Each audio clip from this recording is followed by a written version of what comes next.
Hello बच्चों, कैसे हैं आप सब लोग। तो स्वागत है आप सभी लोगों का 45 डेज 45 टॉपिक रिवीजन सीरीज में। बहुत ही प्यारा सा आपके लिए एक नया टॉपिक लेके आए हैं जिसका नाम है नर्स इक्वेशन। सुना होगा ना इलेक्ट्रोकेमिस्ट्री चैप्टर में। तो इतना इंपॉर्टेंट ये आपका टॉपिक होने वाला है जेई मेन 2026 के लिए कि आप डेफिनेटली मान के चलिए कि यहां से पेपर में एक क्वेश्चन आपको मिलेगा। और इस आधे घंटे के लेक्चर को अगर आप बहुत ध्यान से देख लोगे ना तो गारंटेड आपके 4 मार्क्स लिख लीजिए बेटा। आगे बात समझ में है? तो चलिए जल्दी से स्टार्ट करते हैं बिना टाइम वेस्ट किए। टॉपिक का नाम है नर्स इक्वेशन। डायरेक्ट हम बात करेंगे नर्स इक्वेशन क्या होती है, पेपर में सवाल कैसे आएगा, कैसे नर्स इक्वेशन को अप्लाई करना है और किस टाइप ऑफ क्वेश्चंस पेपर में पूछे जाते हैं, वो भी मैं आपको यहां पे प्रैक्टिस करवाने वाला हूं। ओके, तो चलिए ध्यान से देखिएगा। सबसे पहले नर्स इक्वेशन में आपको डायरेक्ट फॉर्मूला याद रखना है, कोई डेरिवेशन की बात हम नहीं करने वाले हैं क्योंकि ये हमारी रिवीजन सीरीज है। मोस्ट एक्सपेक्टेड जो टॉपिक्स हैं उनके क्वेश्चंस को हम यहां प्रैक्टिस कर रहे हैं। डेरिवेशन की हम बात नहीं करेंगे। सीधा आप फॉर्मूला याद रखिए कि E equal to E naught minus 2.303 RT upon NF log Q, where E naught equal to होता है standard electrode potential. Standard electrode potential का मतलब जो मार्केट से फॉर एग्जांपल आप कोई सेल परचेस करके लेके आए, तो जब आप मार्केट से सेल परचेस करके लेके आओगे ना तो उसका जो पोटेंशियल आपको मिलेगा 1.45 volt, that is known as standard electrode potential. और ये स्टैंडर्ड है इसलिए इसके आगे नॉट लगाना है। स्टैंडर्ड है मतलब जीरो लगाना है, ऐसे समझ लीजिए यार। ठीक है, स्टैंडर्ड है मतलब जीरो है। आगे बात समझ में। तो ई नॉट का मतलब समझ में आया सभी को। ई नॉट का मतलब हो गया स्टैंडर्ड इलेक्ट्रोड पोटेंशियल।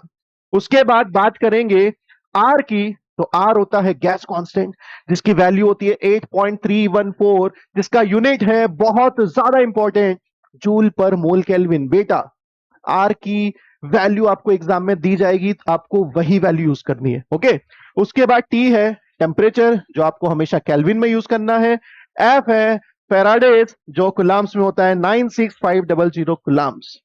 एन होता है number of moles of electron gain lost और ट्रांसफर्ड।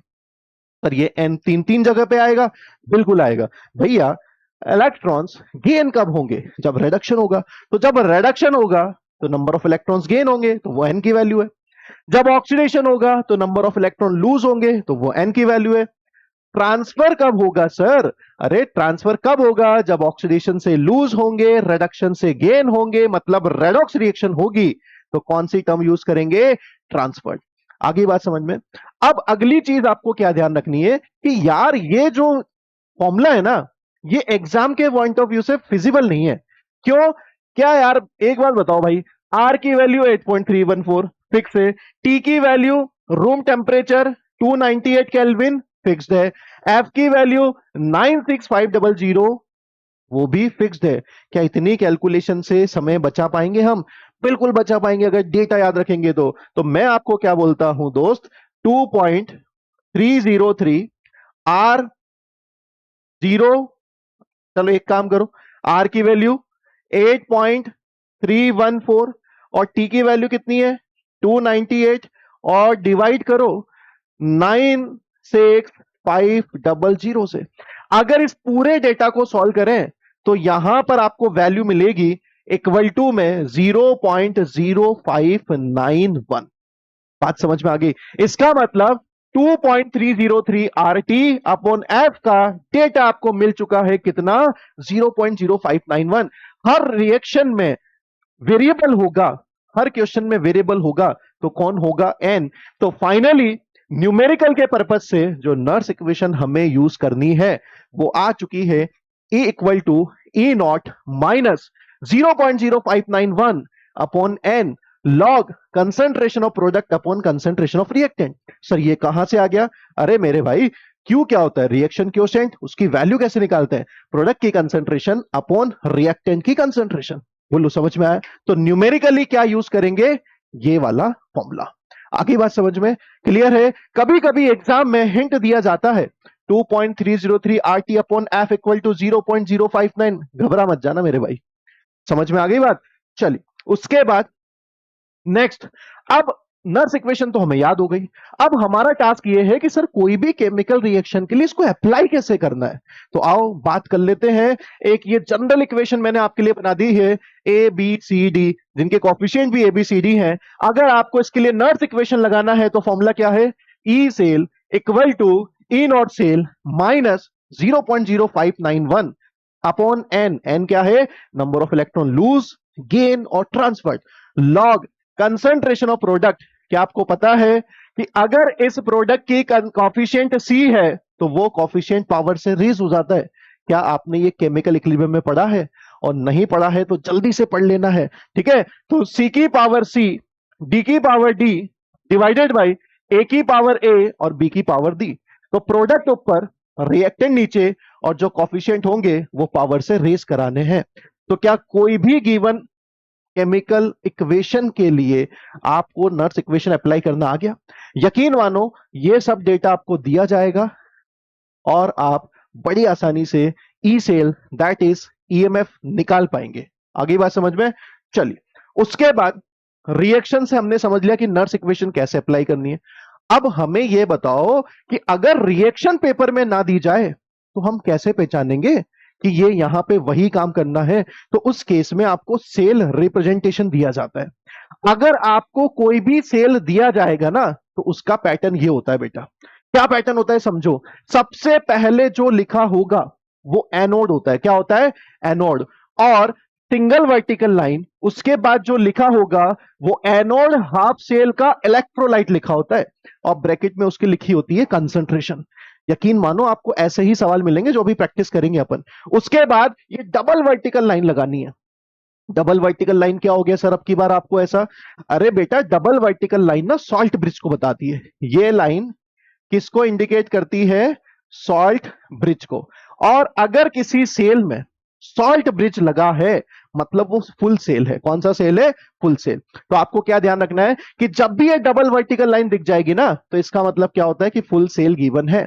इस डबल वर्टिकल लाइन के बाद जो भी चीजें होती है वो कैथोड वाली होती है और इसके पहले जो भी चीजें होती हैं वो एनोड वाली होती है। या फिर आप ये भी बोल सकते हो कि ये लेफ्ट हैंड साइड वाला पार्ट है, ये हमेशा एनोड होगा। और क्या बताऊं आपको कि ये राइट हैंड साइड वाला पार्ट है, ये हमेशा क्या होगा? कैथोड। तो एनोड सबसे पहले लिखा होता है, कैथोड सबसे लास्ट में लिखा होता है। तो ये आपके इलेक्ट्रोड्स होते हैं। अगर इलेक्ट्रोड पहले लिखा है मतलब एनोड है, इलेक्ट्रोड लास्ट में लिखा है मतलब कैथोड है। और आपको जान के अच्छा लगेगा कि कैथोड पे क्या होता है? रिडक्शन। कैथोड पे क्या होता है? रिडक्शन। और एनोड पे क्या होता है? ऑक्सीडेशन। तो पहले बताओ क्या आपको यह बात समझ में आ गई?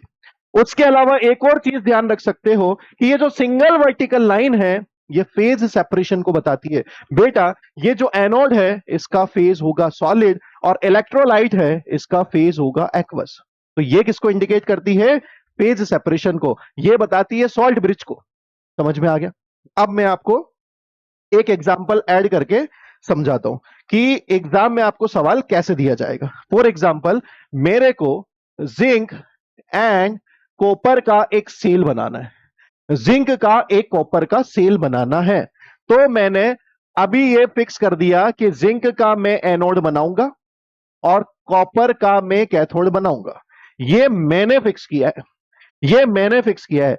आपके दिमाग में कई विचार आ रहे होंगे कि सर कॉपर का एनोड बना देते, जिंक का कैथोड बना देते। तो बेटा यह भी काम किया जा सकता है बट इसके लिए आपको इलेक्ट्रोकेमिकल सीरीज समझना पड़ेगा जो बहुत जल्दी नेक्स्ट वीडियो में आपके लिए लेके आऊंगा। ओके, तो वहां आपको समझा देंगे कि जिंक का ही एनोड क्यों लेना है। तो अभी मेरे सेल के अकॉर्डिंग सबसे पहले मुझे क्या लिखना होता है? एनोड। तो सबसे पहले एनोड लिखूंगा तो एनोड किसका है? जिंक का। वो सॉलिड हो गया। Single vertical line, anode half cell electrolyte, Zn को डिप करके रखेंगे ZnSO4 एक्वस में और उसकी कंसंट्रेशन हो गई C1 मोलर। बोलो समझ में आ गया? तो ये लेफ्ट हैंड साइड वाला पार्ट आपका होता है एनोड हाफ सेल। कौन सा पार्ट है दोस्त? ये हमारे लिए कहलाएगा एनोड हाफ सेल, जिस पे प्यार से हम क्या करेंगे? ऑक्सीडेशन। बोलो बात समझ में आ गई? उसके बाद आपको लगानी है डबल वर्टिकल लाइन जो सॉल्ट ब्रिज का इंडिकेशन है और अब एक इलेक्ट्रोलाइट रखना है जो कैथोड का होगा एक्वस फॉर्म में। उसकी कंसंट्रेशन मान लेते हैं दोस्त अभी C2 मोलर है। उसके बाद single vertical line copper solid, देख सकते हैं आप फेज सेपरेशन। और जो बाद में लिखा है वो आपका क्या कहलाएगा, राइट हैंड साइड वाला पार्ट कैथोड हाफ सेल, जिसपे प्यार से आप क्या करेंगे, रिडक्शन। बोलो बात समझ में आ गई। तो ये कंप्लीट रिप्रेजेंटेशन हो गया, एनोड उसका इलेक्ट्रोलाइट, कैथोड का इलेक्ट्रोलाइट और कैथोड।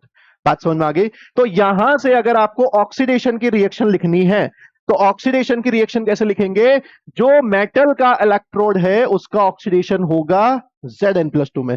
तो कोई भी सवाल ऐसे दिया जाएगा रिप्रेजेंटेशन की फॉर्म में, आपको उसको देख के रिएक्शन कैसे लिखना है वो ध्यान से देखो। Zn का ऑक्सीडेशन करना है Zn+2 में, तो ये देखो Zn गया बहुत प्यार से Zn+2 में, 2 इलेक्ट्रॉन छोड़ दिए और इसका कुछ तो पोटेंशियल पेपर में गिवन होगा जो मैं आपको क्वेश्चंस में बताने वाला हूं। तो इसका पोटेंशियल क्या लिखेंगे, Zn से Zn+2 गया है तो यहां पे Zn, यहां पे Zn+2 और उसका पोटेंशियल मान लेते हैं अभी x वोल्ट है। कितना है बेटा, x वोल्ट। समझ में आ गया। उसके बाद कॉपर+2, कॉपर+2 का रिडक्शन होगा कॉपर में। तो यहां पे क्या लिखोगे कि आपके पास इलेक्ट्रोलाइट कॉपर+2 था, 2 इलेक्ट्रॉन गेन किए मतलब रिडक्शन हुआ। अब यहां पे इसका जो स्टैंडर्ड पोटेंशियल गिवन होगा वो कैसे गिवन होगा, कॉपर+2 से कॉपर वाला। तो यहां पे लिखा कॉपर+2 टू कॉपर और ये वैल्यू मिल गई y वोल्ट। बोलो समझ में आ गया।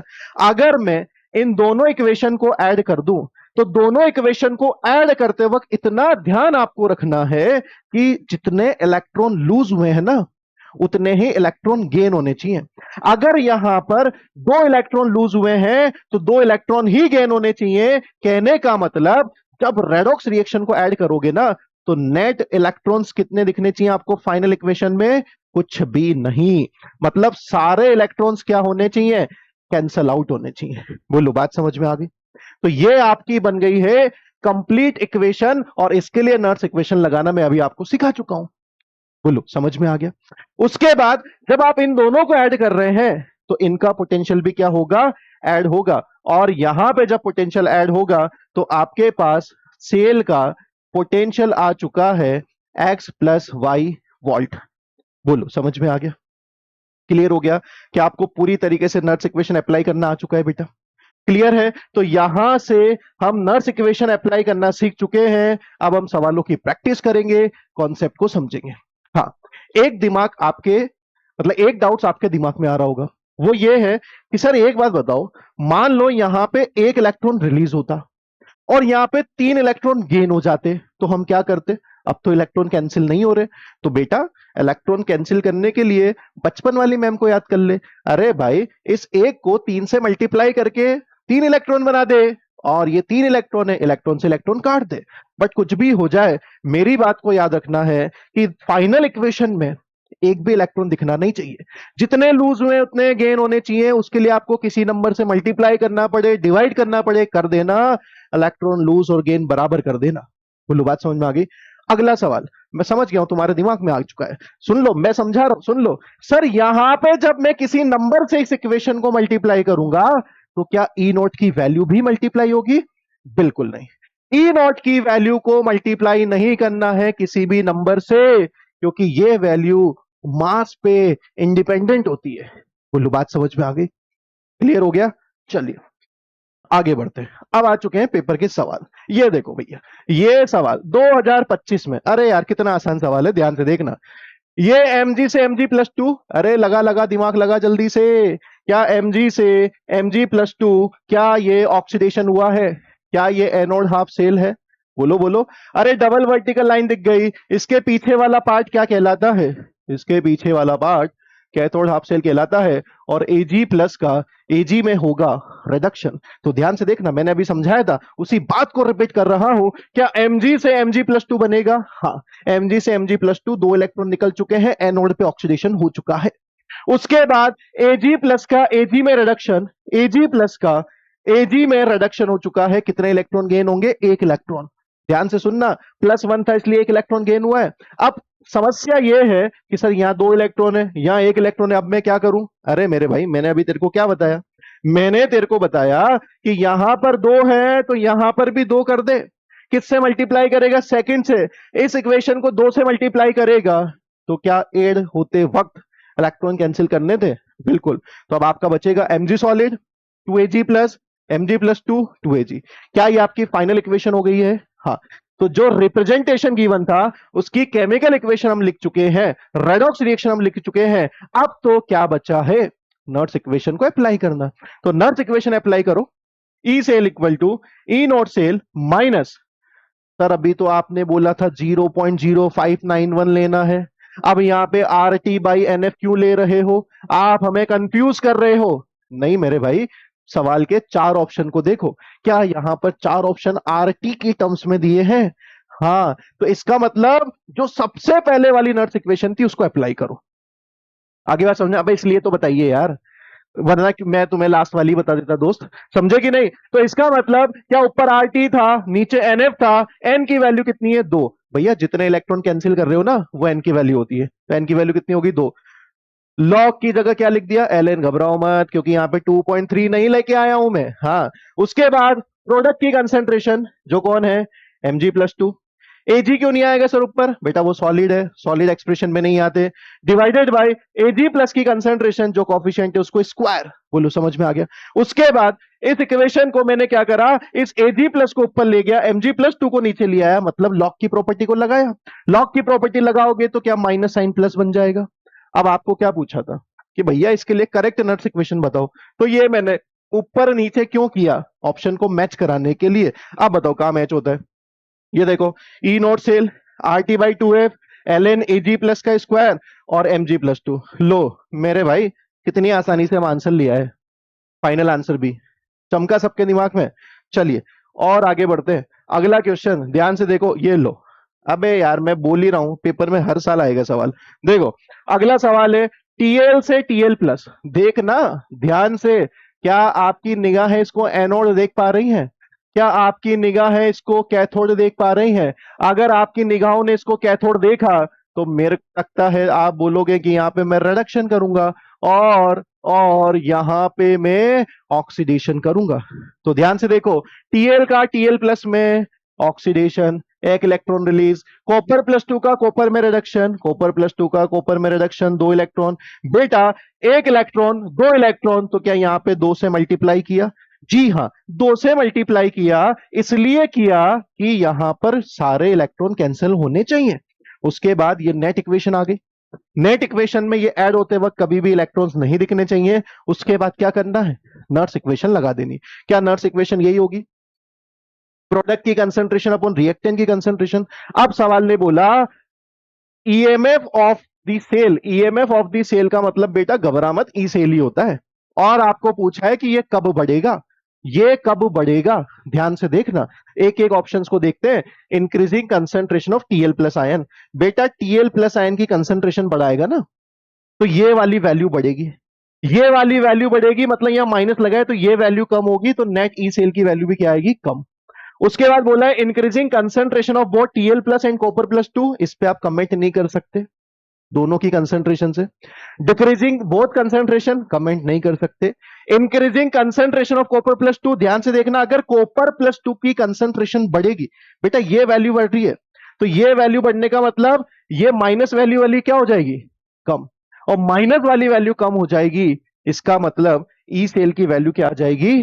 पॉजिटिव। इसका मतलब फाइनल आंसर क्या टिक करेंगे? डी। बोलो समझ में आ गया? क्लियर हो गया? पहला ऑप्शन डाउट है? पहला ऑप्शन में देखो, increasing concentration of TL plus ion. अब टीएल प्लस की वैल्यू बढ़ेगी तो ये वाला डेटा बढ़ेगा, ये वाला डेटा बढ़ेगा, तो ई नॉट सेल में से घटेगा, और घटेगा तो ये क्या होगा? घटेगा ना। और लास्ट वाला फिर से समझ लो, कोई दिक्कत नहीं है। कॉपर+2 बढ़ेगा, बेटा डिनोमिनेटर बढ़ रहा है, डिनोमिनेटर बढ़ रहा है, तो ये माइनस वैल्यू वैल्यू क्या होगी? ये नेट वैल्यू बढ़ेगी, ये बढ़ेगी तो ये भी बढ़ेगा। बोलो समझ में आ गया? चलिए उसके बाद अगला सवाल। अगले सवाल में पूछा है सेल पोटेंशियल Zn से Zn+2 का, Sn+6 से Sn का। ध्यान देने वाली बात है, यहां पर +x दिया है अब की बार, और उसका पोटेंशियल कितना दिया है? 0.801 at 298 Kelvin. The reaction quotient for the above reaction is this. मतलब ये किसकी वैल्यू होगी बेटा? Q की. आपको फाइंड करना है number of electrons involve in the given electrochemical cell. मतलब किसकी वैल्यू फाइंड करनी है? N की. बहुत आसान है, देखो फॉर्मूला क्या है? E equal to E naught minus 0.0591, जिसको आप कितना ले सकते हैं? 0.06. क्यों ले सकते हैं सर? अचानक से आपको क्या हो गया? अरे मेरे भाई, यहाँ पे लिख के दिया है, मैंने आपको पहले ही बोला था कि अगर 2.303 RT बाई एफ की वैल्यू 0.0591 है तो आप उसको लीजिए, 0.06 है तो उसको ले लीजिए, कोई फर्क नहीं पड़ता, ठीक है। और log Q अब वैल्यू पुट करो, E की वैल्यू कितनी है? 0.801, ई नॉट कितना हो गया? 0.771। अब भैया ई नॉट 0.771 कहां से आ गया? कहां से आ गया ये 0.771? कहां से आया? तो ध्यान से देखो, ध्यान से देखो, क्या आपके गिवन क्वेश्चन में Zn का ऑक्सीडेशन होगा? Zn का Zn+2 में ऑक्सीडेशन होगा, ऐसे ही लिखूंगा। और इसका इलेक्ट्रोड पोटेंशियल जो मुझे लगेगा वो Zn से Zn+2 का लगेगा। अब ध्यान से देखना, यहां पे वैल्यू, समझने वाली बात यही है, ये वैल्यू +2 से 0 की गिवन है, ये वैल्यू +2 से 0 की गिवन है, और हमें वैल्यू 0 से +2 की नीड है। मतलब ये रिडक्शन पोटेंशियल गिवन है और हमें नीड है कौन सा? Oxidation potential. तो इसका मतलब आपको क्या करना है? इस साइन को चेंज करना है। तो बेटा ये वैल्यू +0.76 वोल्ट हो जाएगी। बोलो, ये बात समझ में आ गई सबको? क्लियर हो गया इतना? उसके बाद यहां पे देखो, क्या Sn+x Sn में जाएगा? ये लो, Sn+x है, कुछ x नंबर ऑफ इलेक्ट्रॉन ये गेन करेगा और ये अपने आप को Sn में बर्बाद कर लेगा। और यहां पे आप मुझे एक बात बताओ, वैल्यू भी कौन सी चाहिए? Sn+x से Sn वाली वैल्यू। अब Sn+x से Sn+x जो चाहिए वही गिवन है, तो साइन सेम रहेगा। तो ये वैल्यू कितनी होगी? +0.008। बोलो समझ में आ गया? अगर मैं इन दोनों को ऐड कर दूं, अगर मैं इन दोनों को ऐड कर दूं तो ये वैल्यू मुझे कितनी मिल जाएगी? 0.771। बोलो समझ में आ गया ये कहां से आया? क्या सबको ये बात चमका कि कहां से आ चुका है? दोनों सेल के पोटेंशियल को, एनोड के ऑक्सीडेशन पोटेंशियल को कैथोड के रिडक्शन पोटेंशियल को ऐड कर देंगे तो मिल जाएगा 0.771। और तो क्या है, एन निकालना है, ये वैल्यू दी गई थी, इसको आप सॉल्व करोगे, फाइनली एन की वैल्यू आ जाएगी 4। तो ये आपका फाइनल आंसर आ चुका है। समझ गए? चलो उसके बाद इसके एप्लीकेशन की बात कर लेते हैं। 2 मिनट और रुक जाओ बेटा। इसका एप्लीकेशन इतना इंपॉर्टेंट है, जितना नर्स इक्वेशन इंपॉर्टेंट है उससे ज्यादा इंपॉर्टेंट है। इसके एप्लीकेशन में आपको पहले पूछेगा कि वर्क डन बताओ। यार ई निकालना सीख गए ना आप? अभी मैंने आपको क्या सिखाया? ई सेल निकालना सिखाया। अरे अगर आप ई सेल निकालना सीख गए हैं तो उसको एन और एफ से मल्टीप्लाई करो, वर्क डन आ जाएगा। तो वर्क डन निकालने का फॉर्मूला सीधा सीधा क्या लगाओगे? N F E cell. समझ में आ गया? अगर आपको पूछ ले कि मैक्सिमम वर्क डन बताओ, तो कोई भी सेल मैक्सिमम कितना काम करेगा? जितना मार्केट से तुम सेल परचेस करके लेके आए उसका पोटेंशियल कितना था? 1.45। तो वो वैल्यू कौन सी थी? स्टैंडर्ड। ये देखो नॉट लगा है, मतलब स्टैंडर्ड। तो मैक्सिमम वर्क डन कितना होगा? N F E naught. समझ में आ गई बात? उसके अलावा सेकंड एप्लीकेशन में पूछेगा कि गिब्स फ्री एनर्जी चेंज बता दो, मतलब डेल्टा जी की वैल्यू बता दो। मैं बोलता हूं अगर आपने वर्क डन निकाल दिया ना, देखो सबसे पहले आपने क्या निकाला? E cell. ई सेल से क्या आ गया? Work done. कौन सा formula? N F E cell. अगर डब्ल्यू आ गया तो डेल्टा जी भी आ गया। डब्ल्यू और डेल्टा जी का रिलेशन क्या होता है? माइनस प्लस का। ये देखो, delta G equal to minus W, ऐसा बोल दो क्या? अगर delta G equal to minus W, ये माइनस माइनस है, डब्ल्यू की वैल्यू एन एफ ही है, तो डेल्टा जी आ चुका है। और ऐसे डेल्टा जी नॉट आ जाएगा। बट ध्यान देना, अगर ये नॉट है तो ये भी नॉट है। क्लियर है? उसके बाद आपको किसी किसी सवाल में पूछेगा कि कोई भी सेल रिएक्शन फिजिबल है या नहीं। फिजिबल का मतलब समझते हो कि वो रिएक्शन हो पाएगी या नहीं हो पाएगी, वो स्पॉन्टेनियस है या नॉन स्पॉन्टेनियस है। तो आपको उसके लिए क्या चेक करना है? उसके लिए चेक करना है कि कोई भी सेल रिएक्शन फिजिबल अगर है तो उसका ई सेल हमेशा पॉजिटिव आना चाहिए।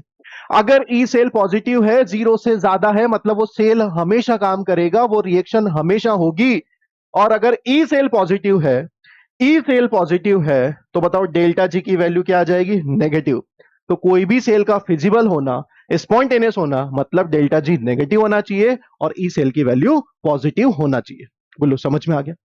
उसके बाद एक और लास्ट फॉर्मूला याद रखेंगे, इक्विलिब्रियम कांस्टेंट। अगर आपको पूछे किसी सेल रिएक्शन दे दिया जाए या सेल का रिप्रेजेंटेशन दे दिया जाए और इक्विलिब्रियम कांस्टेंट की वैल्यू फाइंड करनी है, तो सीधा फॉर्मूला याद रखो, 10 की पावर में n into E naught cell upon 0.0591, क्योंकि इक्विलिब्रियम पे ई सेल की वैल्यू, इक्विलिब्रियम पे ई सेल की वैल्यू कितनी होगी? 0। तो ध्यान रखना यहां पे ई नॉट सेल है, ई सेल नहीं है बेटा। तो 10 की power n into E naught cell upon 0.0591। n क्या है? Number of electron lose, gain और ट्रांसफर। बोलो समझ में आ गया?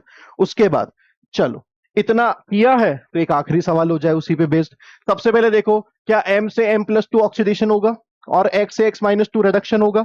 और अगर यहां पे ऑक्सीडेशन करना है तो यहां पे वैल्यू रिडक्शन की गिवन है, तो क्या मैं इस वैल्यू को मॉडिफाइड करूंगा और ये वैल्यू मॉडिफाइड होके 0.46 हो जाएगी माइनस में। समझते हैं ना सब लोग?